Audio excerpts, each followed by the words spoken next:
إن المسلمين والمسلمات والمؤمنين والمؤمنات والقانتين والقانتات والصادقين والصادقات والصابرين والصابرات والخاشعين والخاشعات والمتصدقين والمتصدقات الحمد للہ رب العالمین والصلاة والسلام علی سید الانبیاء والمرسلین اما بعد فاعوذ باللہ من الشیطان الرجیم بسم اللہ الرحمن الرحیم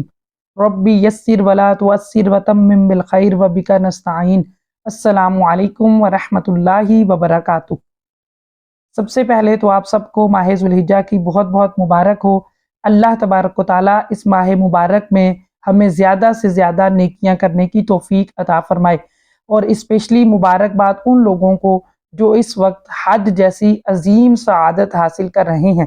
اللہ تبارک و تعالیٰ آئندہ سال ہمیں بھی حج کی سعادت عظمیٰ نصیب فرمائے۔ اسلامی مہینوں میں ذوالحجہ کے مہینے کی بے حد و حساب فضیلت اور اہمیت بیان کی گئی ہے۔ اس مہینے کے نام میں ہی حج کی نسبت موجود ہے۔ یہ بہت ہی برکتوں اور عظمتوں والا مہینہ ہے۔ مسلمانوں کی دوسری عید اسی مہینے میں ہوتی ہے، اور اسی مہینے میں اسلام کے دو بنیادی ارکان یعنی حج اور قربانی بھی ادا کیے جاتے ہیں۔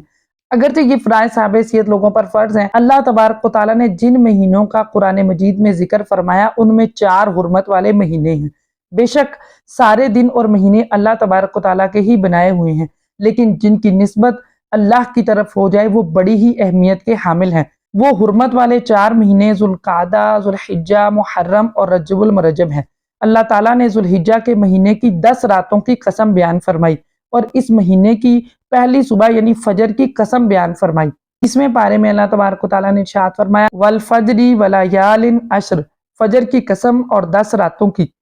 فجر سے مراد ذوالحجہ کے مہینے کی پہلی فجر ہے، اور 10 راتوں سے مراد ذوالحجہ کے مہینے کی پہلی 10 راتیں ہیں، یعنی 9 ذوالحجہ کی راتیں اور 10ویں ذوالحجہ سے پہلے جو رات آتی ہے وہ 10ویں رات، اس سے مراد یعنی ذوالحجہ کی 10 راتیں ہیں۔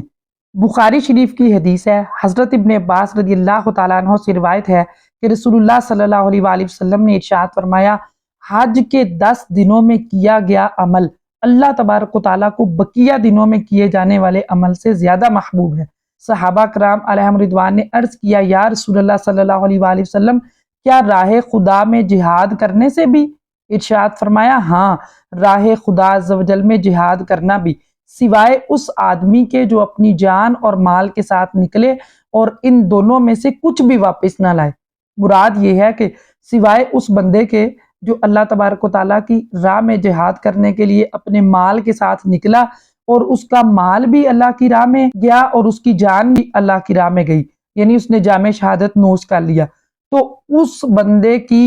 فضیلت ہوگی، وگرنہ باقی رمضان المبارک کے علاوہ جتنے بھی ایام ہیں سال کے، ان میں سب سے افضل دن ماہ ذوالحجہ کے یہ پہلے 10 دن ہیں۔ اسی طرح حضرت جابر رضی اللہ تعالیٰ عنہ سے روایت ہے کہ رسول اللہ صلی اللہ علیہ وآلہ وسلم نے ارشاد فرمایا اللہ تعالیٰ کے نزدیک کوئی دن عشرہ حج سے افضل نہیں۔ تو ایک آدمی نے عرض کیا یا رسول اللہ صلی اللہ علیہ وآلہ وسلم، یہ 10 دن افضل ہیں یا راہ خدا عز و جل میں جہاد کے 10 دن؟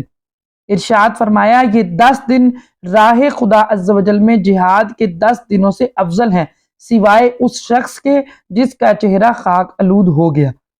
اسی طرح حضرت ابن عباس رضی اللہ تعالیٰ عنہ سے روایت ہے کہ رسول اللہ صلی اللہ علیہ وآلہ وسلم نے ارشاد فرمایا اللہ تبارک و تعالیٰ کے نزدیک حج کے ان 10 دنوں سے افضل اور پسندیدہ کوئی دن نہیں، لہٰذا ان دنوں میں سبحان اللہ، الحمدللہ، لا الہ الا اللہ اور ذکر اللہ کی کثرت کیا کرو، اور ان میں سے ایک دن کا روزہ 1 سال کے روزوں کے برابر ہے، اور ان دنوں میں عمل کو 700 گنا بڑھا دیا جاتا ہے۔ اسی طرح حضرت ابو ہریرہ رضی اللہ تعالیٰ عنہ سے روایت ہے کہ رسول اللہ صلی اللہ علیہ وآلہ وسلم نے ارشاد فرمایا حج کے 10 دن میں اللہ تعالیٰ کی عبادت اس کے نزدیک دیگر تمام دنوں کی نسبت زیادہ محبوب ہے، اور ان میں سے ہر دن کا روزہ 1 سال کے روزوں کے برابر ہے، اور ان میں ہر رات کا قیام شب قدر میں قیام کے برابر ہے۔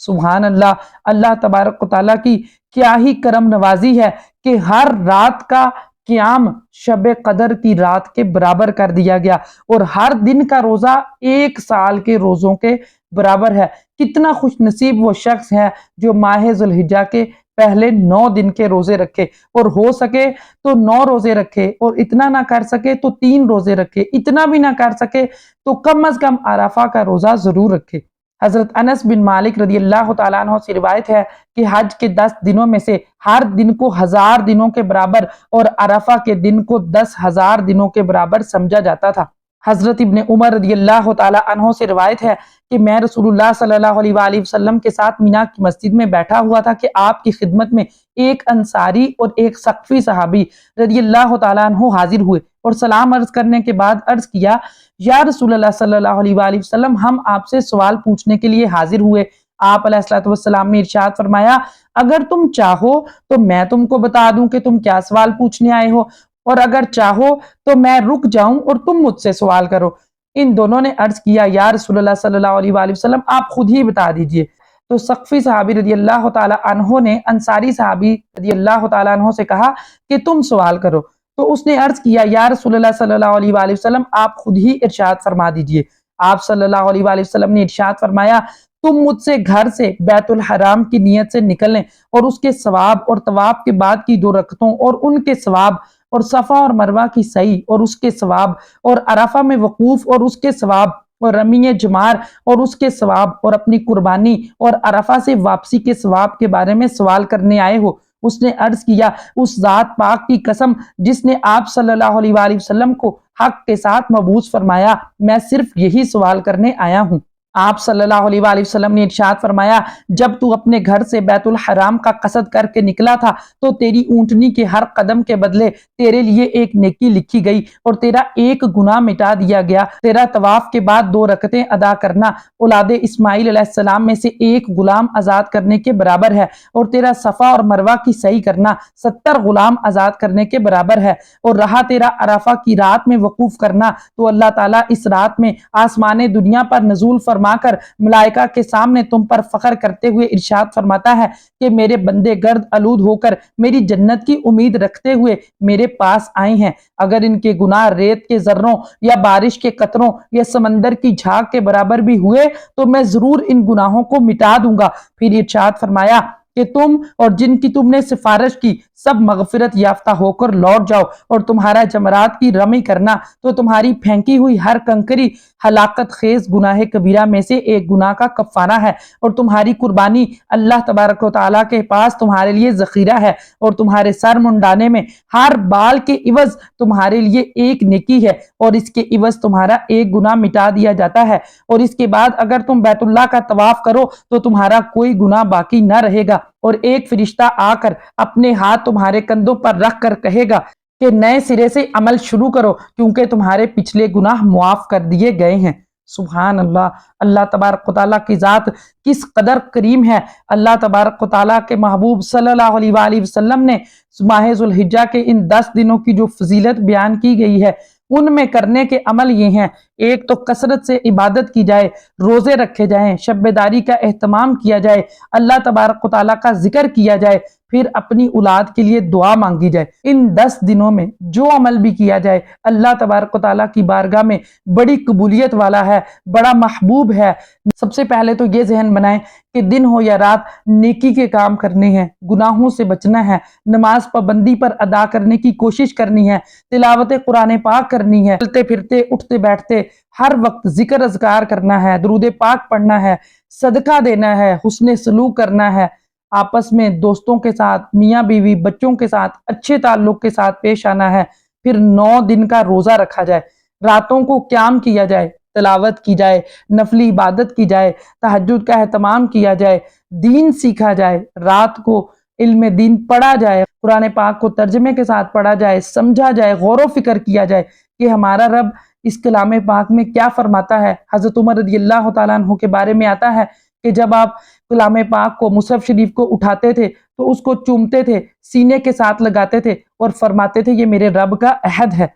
اس طرح قرآن پاک سے محبت فرماتے تھے۔ اللہ تعالیٰ ہمیں بھی قرآن پاک کی صحیح محبت نصیب فرمائے۔ پھر کثرت سے ذکر اللہ کرے، اور ذکر اللہ میں بہترین کلمے تسبیح، تمہید اور تحلیل ہے سبحان اللہ، الحمدللہ، اللہ اکبر۔ آپ تیسرا کلمہ بھی پڑھ سکتی ہیں سبحان اللہ والحمدللہ ولا الہ الا اللہ واللہ اکبر۔ اسی طرح اللہ اکبر، لا الہ الا اللہ واللہ اکبر، اللہ اکبر للہ الحمد۔